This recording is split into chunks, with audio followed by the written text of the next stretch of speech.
আজ তৈরি করব চিংড়ি মাছ ভাপা। তো চিংড়ি মাছ ভাপাটা আমি কিভাবে তৈরি করছি তোমরা দেখতে থাকো। এখানে দেখো, এখানে কিছু চিংড়ি মাছ নিয়ে নিয়েছি। দেখো এই চিংড়ি মাছগুলো আমাদের এখানে বাজার থেকে কেটে এনেছি, দোকান থেকে এরকম সুন্দরভাবে পরিষ্কারভাবে এরা কেটে দিয়েছে। আমি বাড়িতে এনে শুধু ধুয়ে নিয়েছি। এবার দেখো চিংড়ি মাছগুলোকে সুন্দরভাবে ধুয়ে নিয়েছি।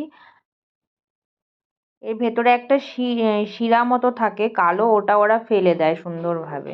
ওটা থাকলে তো একদমই খাওয়া যায় না, ওর ভেতরে কেমন একটা বালি বালি থাকে, ওর জন্য ওরা সুন্দরভাবে পরিষ্কার করে এটাকে কেটে দিয়েছে। দেখো এখানে বললে কেটে দেয়, যদি বড় মাছগুলোকেই আমরা বলি বেঙ্গলি কাট করে দিতে, ওরা করে দেয়।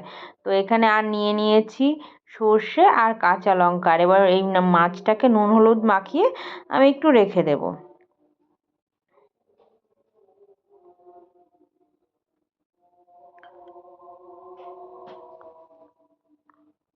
তো মাছে নুন হলুদ মেখে রেখে দিয়েছি। এবার এই সর্ষে আর কাঁচা লঙ্কাটা আমি একটু বেটে নেব। তো এখানে চাইলে আমি পোস্ত দিতে পারতাম, তোমরা হয়তো ভাবতেও পারো যে পোস্তটা দিলে ভালো হতো, কিন্তু হ্যাঁ একটা জিনিস, এখানে পোস্ত পাওয়া যায় না। আর আমাদের এই দুবাইয়ে পোস্ত ব্যান্ড আছে, আমাদের এখানে পোস্ত একদমই কোথাও পাওয়া যায় না, আমি চাইলেও খুঁজে পাবো না। তো পোস্তটা এর ভেতরে দিলে খুবই ভালো হতো। তো দেখো সর্ষেটা আমি বেটে নিয়েছি, এর ভেতরে একটু কাঁচা লঙ্কা আর নুন দিয়ে বেটেছি। এবার পরিমাণ মতো আবার একটু হলুদ গুঁড়ো আর একটু নুন দিয়ে দেব।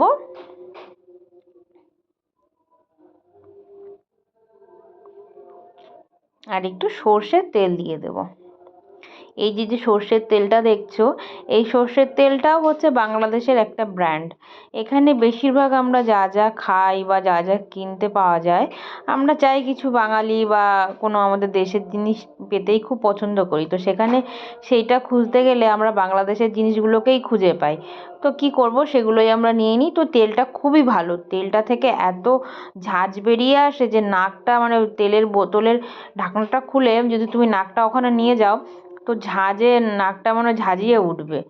তো এই চিংড়ি মাছটাকে সমস্ত কিছু দিয়ে খুব ভালোভাবে আমি মেখে নিয়েছি। এবার একটা স্টিলের টিফিন কৌটো নিয়েছি, এর ভেতরে আমি দিয়ে দেব।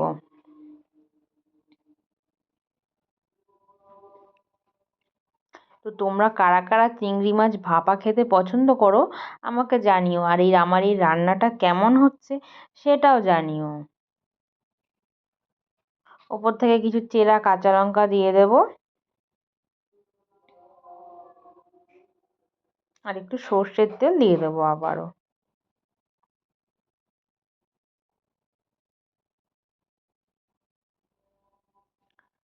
দেখো এবার আরেকটি কড়াই বসিয়ে দিয়েছি, এর ভেতরে একটা স্ট্যান্ড বসিয়ে দেব, আর এর ভেতরে একটু জল দিয়ে দেব। আর এই টিফিন বাটিটা এর উপরে আমি বসিয়ে একটা ঢাকনা দিয়ে আমি ঢেকে দেব। এবার এটাকে আমি গ্যাসের ফ্লেমটা একদম কমিয়ে রেখে আমি 30 থেকে 40 মিনিট মতো এটাকে আমি স্টিম করে নেব। তো দেখো আমার এটা চিংড়ি মাছ ভাপাটা তৈরি হয়ে গেছে। আমি এবার এটাকে একটু গ্যাসটা বন্ধ করে দেব। আর এই বাটিটা একটু ঠান্ডা হয়ে গেলে এবার এটাকে আমি খুলে নেব। তো দেখো আমার দুপুরবেলা আমি স্নান করে পুজো দিয়ে চলে এসেছি, খেতে বসে পড়েছি। তো আহা কি যে গন্ধ, কি দারুণ গন্ধে গন্ধেই পেটটা আমার প্রায় ভরে গেল। তো দেখো কত সুন্দর হয়েছে চিংড়ি মাছ ভাপাটা। তো গরম গরম ভাত নিয়ে আমি বসে পড়েছি, চিংড়ি মাছ ভাপা দিয়ে আজকে ভাতটা খাবো। তো খেয়ে দেখি কেমন হয়েছে।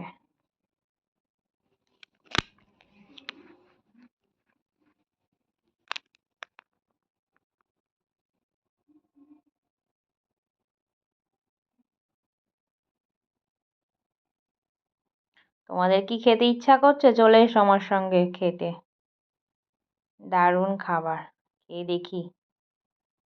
ওহো, কি দারুণ, অসাধারণ হয়েছে। তো তোমাদের এই ভিডিওটা কেমন লেগেছে অবশ্যই জানিও। আর তোমাদের যদি এই রেসিপিটা পছন্দ হয়ে থাকে তো বাড়িতে একবার তোমরা ট্রাই করে দেখতে পারো যে কেমন হয়েছে। আর এই ভিডিওটা দেখার জন্য তোমাদেরকে সকলকে অনেক অনেক ভালোবাসা।